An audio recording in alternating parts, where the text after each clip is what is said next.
Good afternoon, you're watching Lunchtime News here on TV1, bringing you the news from the news desk. I am Sandro Satyajit. Before we get into the news in detail, first, your headlines. Inmates break out of Taldana Prison Rehabilitation Center. Sri Lanka gets more time to repay Bangladesh's $200 million loan. UL 605 reaches Sri Lanka after being delayed for almost 48 hours. University teachers return to work after weeks-long strike but will not attend to A-level paper marking. Heroin worth 3.5 billion rupees seized from local fishing boat.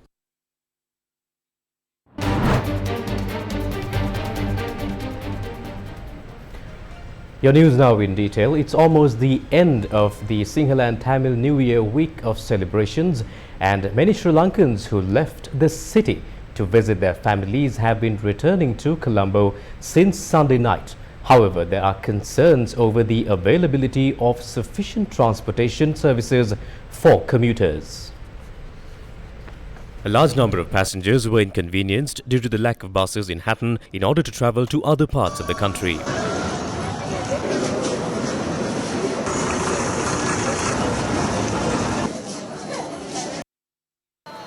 The public transport services around Kurunegala were operating as usual on Monday morning. Buses at the Kurunegala main bus stand were seen operating as usual.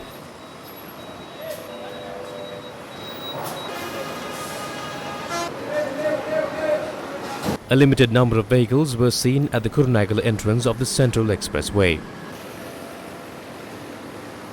This was the situation in Colombo.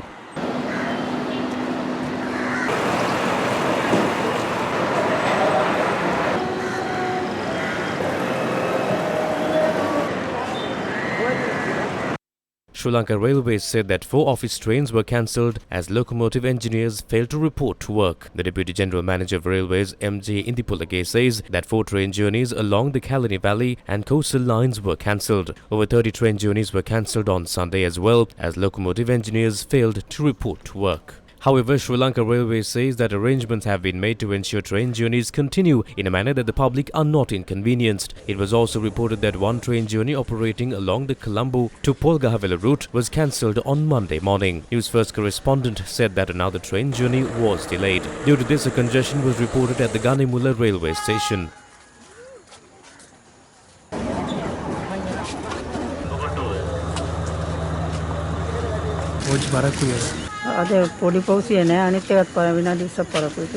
Train operations were operating smoothly at the Dehiwala railway station without any delay or congestion.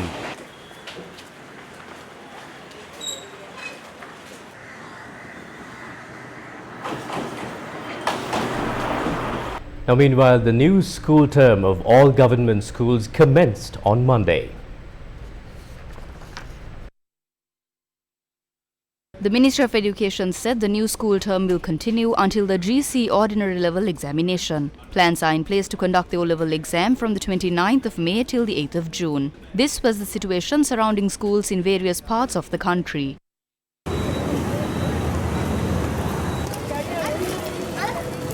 The Education Ministry said letters will not be issued for the admission of students to intermediary grades. This is due to a new circular issued regarding the admission of students to intermediary grades of national schools, which comes into effect from the 20th of April. Health unit said there is a risk of illnesses such as diarrhea spreading among children with the reopening of schools. Deputy Director of the Lady Ridgeway Hospital for Children in Colombo, Dr. Ajith P Pereira, said adults should pay special attention in this regard. Schools have resumed after the holidays. With the reopening of schools, sports events will be held. Most children have to just come back from long distance journeys on vacations and have consumed different types of food. And therefore, annually, during this time of the year, we have seen an increase in diarrhea. If a student shows symptoms of fever and loose passing of stool, this can be identified as diarrhea. What one can do in such a case is to provide natural liquids to the child such as jeevani, fruit juices, porridge and king coconut. This can be dehydration as well due to the current hot weather conditions. If we prevent dehydration, we can minimize many students being hospitalized. Let's all conduct ourselves to minimize these effects. නිවාඩු කාලේට පස්සෙම අපි දකිනවා පාචනය වැඩිලා දරුවෝ රෝහල්ගත වෙනවා වෛද්‍යවරුත් එනවා ඒක අවම කරගන්න අපි හැමදෙනාම කටයුතු කරමු. The Federation of University Teachers Associations went on strike on the 9th of March against the unjust tax regime introduced by the government and thus stepped away from attending academic activities across all state universities. Education Minister Susil Premajanth said that he hoped FUTA would respond positively to the process of evaluating the answer scripts of the GCE Advanced Level Examination. He said that the process of evaluating the answer scripts is expected to commence next week. Then practical examinations will be conducted ahead of the evaluation process. The strike by FUTA members also delayed the process of evaluating the answer scripts of the 2022 GCE Advanced Level Examination. Now, as you just saw, the Federation of University Teachers Associations say that university teachers will attend to academic activities starting today. The FUTA, however, said that university teachers will not engage in the process of evaluating the answer scripts of the GCE Advanced Level Examinations 2022. Now, moving on to other news, Bangladesh has given Sri Lanka another 6-month extension to pay back the $200 million loan obtained from the country in May 2021. Now, the international media reported that Sri Lanka's central bank sought time from Bangladesh to make the first installment of $200 million credit by March this year, hoping that it would be able to restructure its debt by then.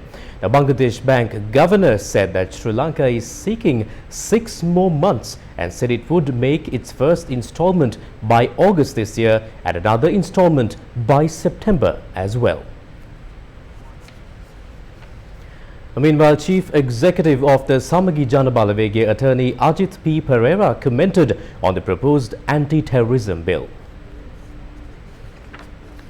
ප්‍රතිශස්ත පනත රාජ්‍ය ත්‍රස්තවාදය පනතක් බවට පත් කරලා තියෙනවා. ඒ කියන්නේ රාජ්‍ය ත්‍රස්තවාදී සංවිධානයක මට්ටමට පත් කරන්න පුළුවන්. The Anti-Terrorism Act has been turned into a national terrorism law. This means that the state can be turned into the state of a terrorist group and terrorize and burden citizens. Instead of safeguarding citizens, this Anti-Terrorism Act has provisions which allow state terrorism to oppress citizens, media, independent groups and political groups. The Prevention of Terrorism Act is bad and should be abolished. But a person who is intelligent, knows the law and appreciates fairness and secured human rights cannot justify bringing in a worse law after abolishing it. The definition of terrorism in this anti-terrorism bill and the main points which have been criticized so far must be amended. මේ ප්‍රතිත්‍රස්ත පනතේ ඇති ත්‍රස්තවාදය පිළිබඳ අර්ථ නිරූපණය සහ දැනට විවේචනයට ලක් වී ඇති ප්‍රධාන කාරණා අනිවාර්යෙන් වෙනස් වෙන්න.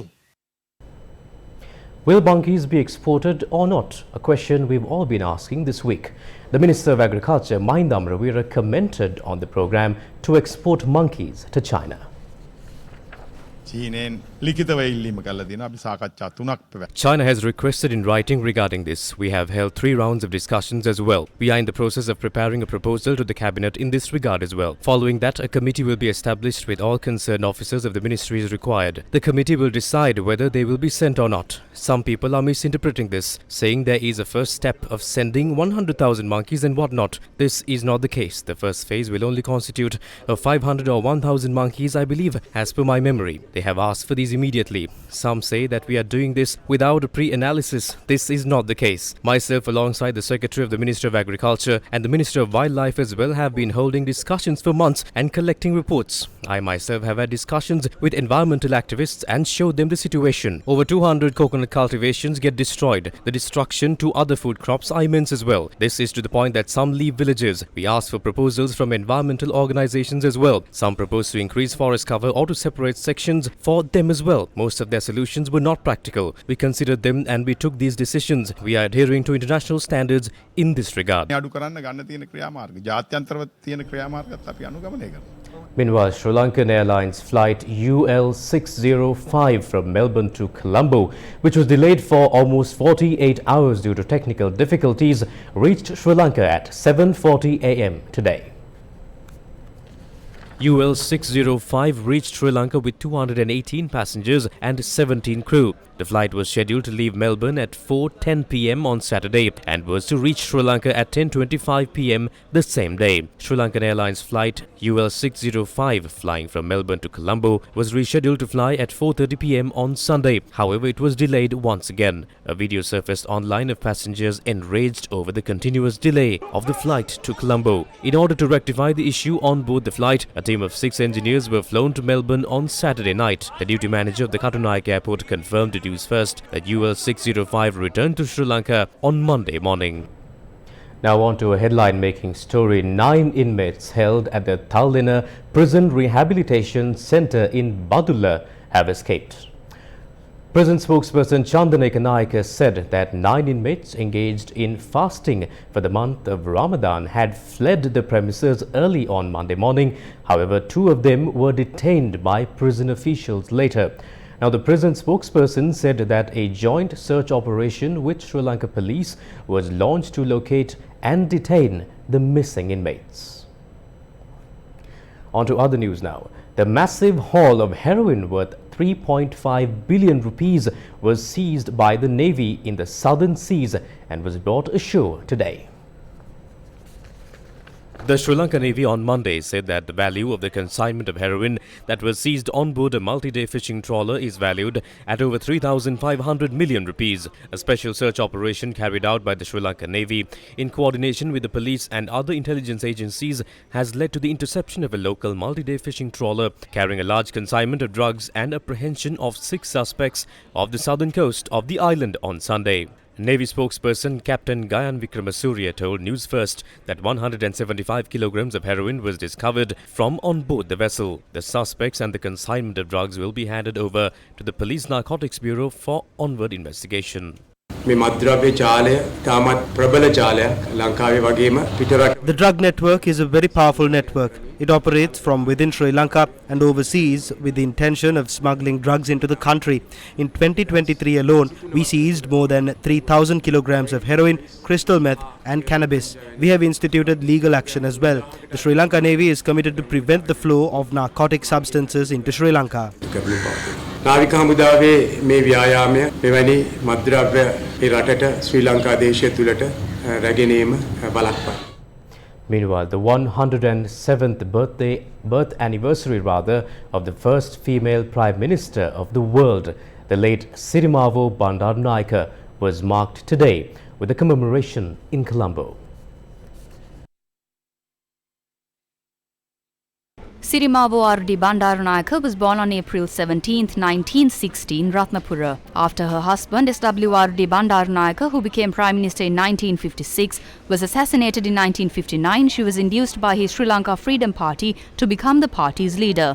The SLFP won a decisive victory at the general election in July 1960 and she became Prime Minister on the 21st of July 1960. Sirimavo Bandaranaike grew in popularity across the world as a non-aligned leader and she made attempts to create a local production-based economy. The 107th birth anniversary celebrations of the late Sirimavo Bandaranaike was held at the Bandaranaike International Memorial Conference Hall.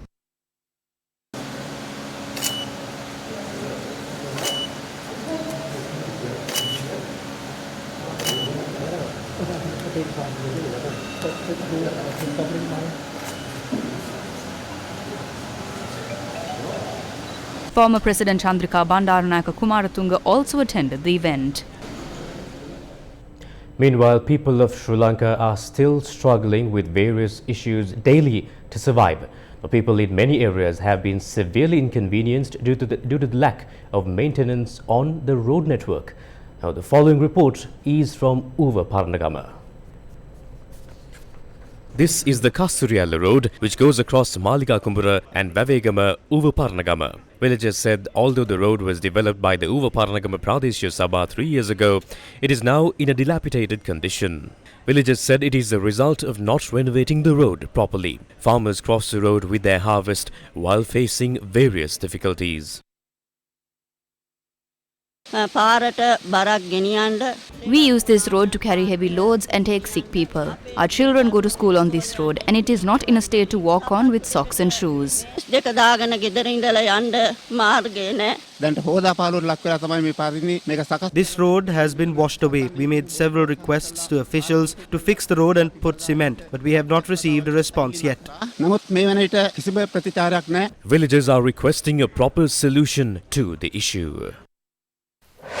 News first with the people. On to some tragic news. A woman died in a motor accident that took place in Hemmatagama, Gampula. A van travelling from Gampula to Mavanalla through Hemmatagama crashed after it veered off the road in Balatgamua, Hemmatagama on Sunday evening. Two women travelling in the vehicle, including the driver of the van, were admitted to the Gampula hospital after sustaining injuries in the accident. The deceased was a 68-year-old woman who was in critical condition. It has now been revealed that she was a woman residing in Australia.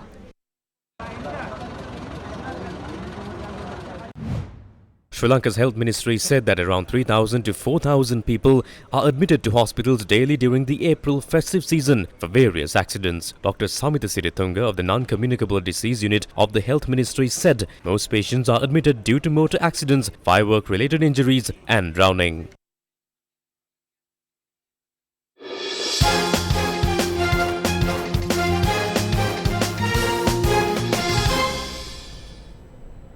Dinesh Chandimal and Sadira Samaravikrama powered Sri Lanka to 500 in the first innings against Ireland in Galle.